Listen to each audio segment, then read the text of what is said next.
불안감, 남편 월급만 의존하고 있다는 거를 불현듯 느끼셨나 봐요? 네, 회사 이제 지사 사정이 좀 안 좋아지고 그 라인의 대장분이 퇴직을 하시고 뭐 이런 상황들이 있었어요. 거기서도 저는 약간 희망만 바라보고 더 좋아지겠지, 더 좋아지겠지 이렇게 하면서 계속 기다렸던 것 같아요. 근데 제가 뭘 하지는 않고 아이를 키워야 되니까 아이한테만 집중을 하고 신랑 그 상황이 나아지기만을 기다렸는데 생각보다 이렇게 나아지지가 않은 거예요. 신랑이 쏟는 에너지나 일요일까지 일을 했거든요. 그리고 휴가도 반납하고. 그러면 거의 남편분 얼굴을 잠잘 때만 네, 그 봤겠어요? 정도였고. 저도 되게 곱게 자란 편이거든요. 그런 것 같아요, 선생님. 진짜.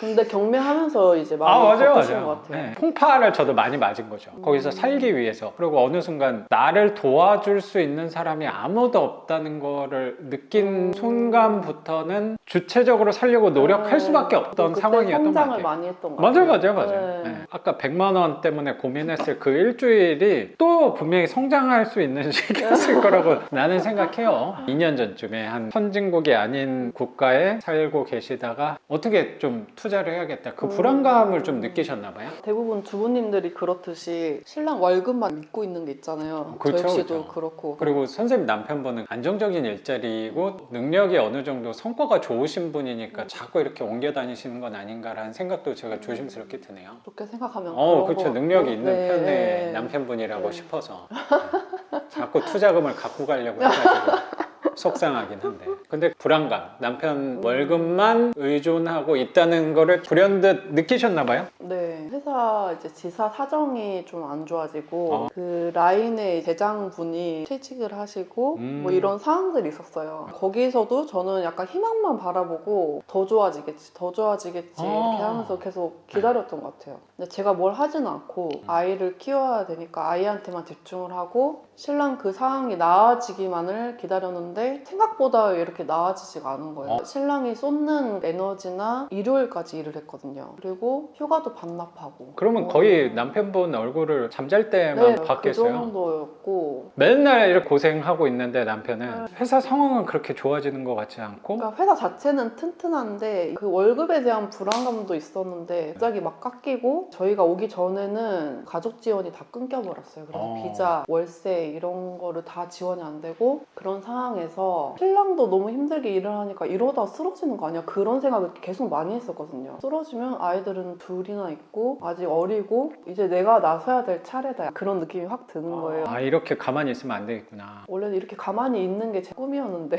현모양처 약간 이런 느낌 그런 게 그렇게 살고 싶었거든요. 잘 어울려요. 10년 정도는 그렇게 살았는데 갑자기 이제 변화가 있으니까 그때 좀 의식이 깨어난 것 같아요. 제가 위기의식이 좀 온 거네. 삶을 주체적이지 않고 그냥 흘러가는 대로 이렇게 살았는데 이제는 내가 애들도 있으니까 이렇게 하면 안 되겠다 해서 책도 엄청 많이 보고 부동산은 근데 약간 운명처럼 예전에 대학 다닐 때도 예전에 보면 집주인들이 위층 살고 밑에 세입자를 드리고 그런 거를 막 본 적이 있었어요. 그래서 나도 저렇게 살면 좋겠다 막연하게 그런 생각도 있고 교양 과목도 아무도 안 듣는데 부동산에 의해 뭐 이런 거를 찾아서 듣고 막 이랬었거든요. 좀 깨어 있었네요. 그때는 그냥 막연한 소망이었던 것 같아요. 나는 나중에 다가구 건물의 주인 세대에서 월세 받으면서 살 거다라는 막연한 생각이 있기도 했나 보다. 그 대학 다닐 때. 그런 수업을 찾아서 듣기가 쉽지 않잖아요. 한국으로 돌아가면 세입자가 아닌 이제 우리 집에서 살아야겠다 그런 생각이 되게 컸어요. 대출을 좀 더 많이 받더라도 우리 집에서 살아야겠다. 그때부터 이제 부동산 공부를 했고 하다 보니까 경매 이런 것도 있는 거예요. 근데 제가 악착 같고 실속을 많이 따지는데 강의가 되게 많잖아요. 그렇죠. 제가 책으로 먼저 선생님을 이렇게 알게 됐거든요. 해외에서? 네,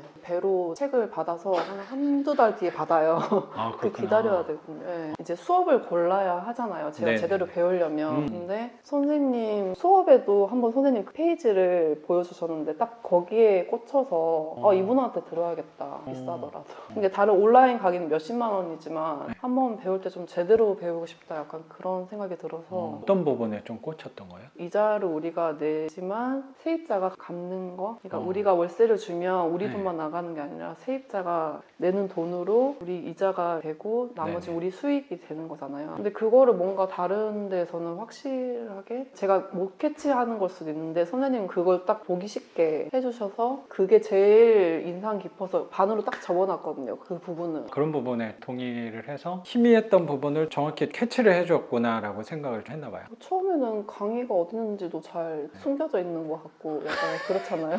뭐 의도한 건 아닌데 잘 못 찾으시더라고요. 그리고 수강생도 적다는 게 저는 이 경매 수업에 진심이시구나 약간 그런 느낌도 받았어요. 그러니까 돈을 생각했으면 네. 진짜 많이 수강생을 받았을 텐데 그런 부분도 그런 것 같고 유튜브도 나중에 알았어요. 선생님 유튜브를. 책으로 먼저 네, 아시고. 책을 먼저 엄청 보다가 이제 다른 유튜브를 보다가 아 이분이시구나 해서 이제 그때 알게 됐거든요. 유튜브를 이제 쫙 봤는데 저랑 성향도 비슷하신 것 같고 가성비 좋아하시고 그렇죠. 잘 맞을 것 같다. 선생님 수업 듣게 됐고 근데 불안감을 느껴서 부동산 투자를 생각한 거고 해외에서 책을 보다가 부동산 투자 분야가 경매라는 걸 선택하는 것도 쉽지는 않았을 거라고 생각하는데 그 안에서도 빌라, 이 외곽 쪽 하는 거에 대해서는 거부감은 없었어요. 왜냐면 이런 주변에서 긍정적인 의견을 주는 사람이 많지 않을 수도 있다는 생각이 들어서 우선 경매하는 거는 괜찮았던 거예요? 주변. 저는 의식이 깨어났다고 했잖아요.